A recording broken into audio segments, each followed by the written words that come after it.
وہ کہتا ہے بھائی میرے ذرائع آمدن جو ہے میں اس کا حساب نہیں دے سکتا، میرا پیسہ کہاں سے آتا ہے، اور میرے بچے جو تھے وہ ماشاءاللہ پیدا ہوتے ہی جو ہے نا وہ اربوں روپے کے مالک ہو گئے.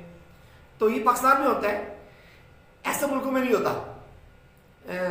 افغانستان جو ہے نا وہ کوئی ترقی یافتہ ملک نہیں ہے، لیکن افغانستان میں بھی ایسا نہیں ہوتا. ان لوگوں نے اپنے ذرائع آمدن بتا دی ہے کہ ہمارے ذرائع آمدن یہ ہے. دیکھیں جی رپورٹ میں یہ اعتراف کیا گیا ہے کہ طالبان جو ہیں وہ معاشی طور پر اور عسکری طور پر خود مختاری ان لوگوں نے حاصل کر لی ہے.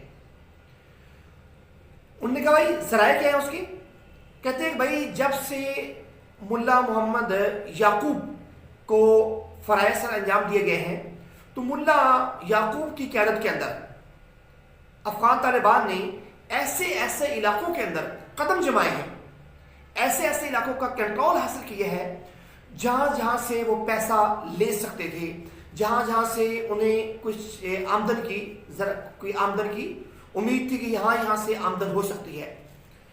افغانستان کا جو بیشتر حصہ ہے اس کے اوپر اب طالبان نے کنٹرول حاصل کر لیا ہے. 2015 میں ملا یعقوب کو طالبان کا نائب امیر مقرر کیا گیا تھا.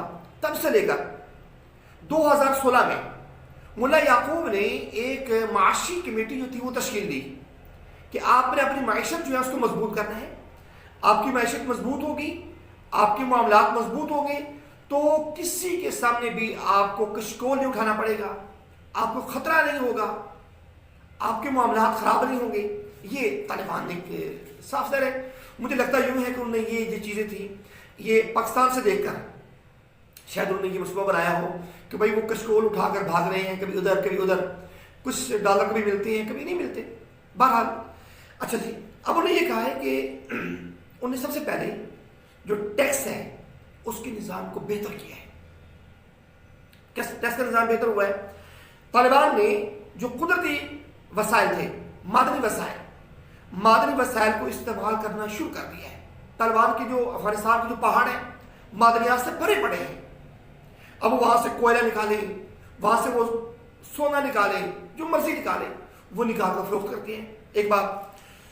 دوسری بات یہ ہے کہ جو تھوک کے جو تاجر ہیں، جو چیزیں برآمد کرتے ہیں، ان کے ساتھ طالبان نے رابطے بڑھائے اور نمک، کوئلہ، قیمتی پتھر، افغانستان میں قیمتی پتھر لامحدود ہے جس کی کوئی انتہا نہیں ہے. دنیا کا بہترین کوئلہ افغانستان میں پایا جاتا ہے. نمک ہمارے ہاں تو یہ ہے نا، نمک ہم نمک نکالتے ہیں، ٹھیک ہے، کھیوڑا سے نمک نکالتے ہیں ہم لوگ پاکستانی، لیکن وہ نمک ہمارے پاس اتنی مشینری نہیں ہے کہ ہم جب وہ فروخت کرتے ہیں تو انڈیا ہم سے لیتا ہے سستا لینے کے بعد انڈیا اس کے اوپر اپنا لیبل لگا کر مہنگا فروخت کرتے آگے یورپ کے اندر. ہم سے آج تک یہ نہیں ہو سکا. طالبان نمک یعنی وہ فروخت کر رہے ہیں، کوئلہ فروخت کر رہے ہیں. اچھا، پہلے یہ تھی کہ طالبان کی جو آمدن تھی پہلے وہ $1 ارب سالانہ تھی، $1 ارب سالانہ. لیکن ملا یعقوب کی کوششوں سے یہ 1 ارب 60 کروڑ سالانہ ہو چکی ہے. اس میں 40 کروڑ 40 لاکھ کانکنی سے آتا ہے، $24 کروڑ برآمدات سے، $16 کروڑ ٹیکسوں سے اور $8 کروڑ جو ہے وہ ریل اسٹیٹ سے. اور دیکھیں طالبان نے یہ بھی دعویٰ کیا ہے، کچھ جھوٹ نہیں بولا انہوں نے، کہ بھائی جو دوسرے ممالک کے لوگ ہیں مسلمان جو جہاد کے لیے پیسہ میں دیتے ہیں تقریباً $24 کروڑ وہ بھی ہے. تو اس لحاظ سے جو طالبان کی آمدنی ہے وہ بڑھ رہی ہے اور طالبان کی جو آمدن ہے اس میں $30 کروڑ جو ہے $30 کروڑ سے $1.5 ارب سالانہ اس میں اضافہ بھی ہو رہا ہے. اور یہ وہ رپورٹ ہے جو ایک آسٹریلوی صحافی نے دی ہے، نیٹو نے اس کو مقرر کیا تھا.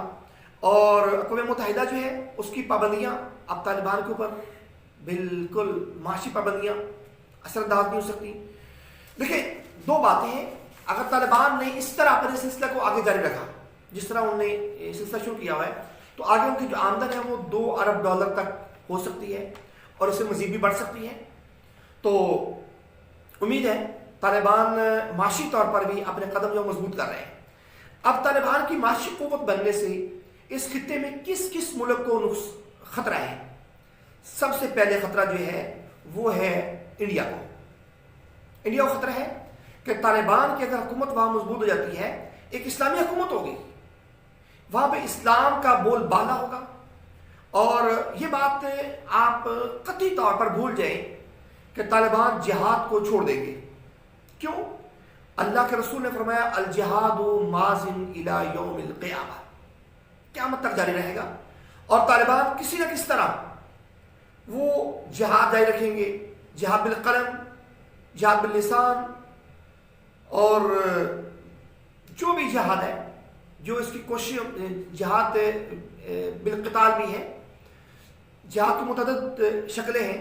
تو طالبان انشاءاللہ جہاد سے دستبردار نہیں ہوں گے، کیونکہ جہاد تو ان کی گھٹی جو ہے نا اس میں ان کو دیا گیا ہے.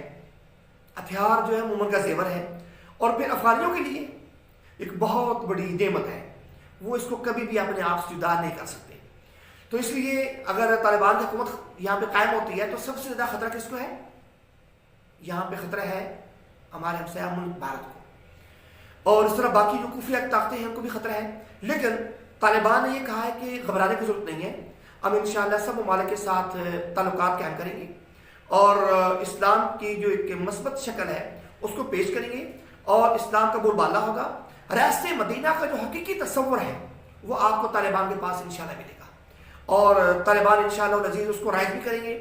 جس طرح 2.5 سال میں ملا محمد عمر کی زیر کمان وہاں پہ عمارت اسلامیہ قائم ہوئی تھی، اور ایک اسلام کی حقیقی تصویر وہاں پہ نظر آئی تھی. انشاءاللہ العزیز امید ہے ایسے ہی دوبارہ آپ کو یہ بہت جلد معاملات دیکھنے کو ملیں گے، اور مسلمان فخر کریں گے کہ 1400 سال پہلے جو ریاست مدینہ تھی، جو رسول اللہ صلی اللہ علیہ وآلہ وسلم نے جو ایک احکامات فرمائے تھے اور ریاست کی ابداع رکھی تھی، آج الحمدللہ ہم اس کی شکل کو دوبارہ سے دیکھ رہے ہیں.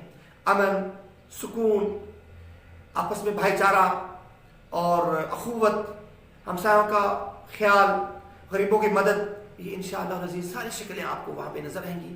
لیکن دعا ہے اللہ تعالیٰ جلد از جلد طالبان کی حکومت کو وہاں پہ قائم کرے، اور مسلمانوں عالم کو ایک اسلامی ملک جو ہے وہ دوسرا جہاں پہ حقیقت میں اسلام کا نظام نافذ ہوا آپ کو ملے.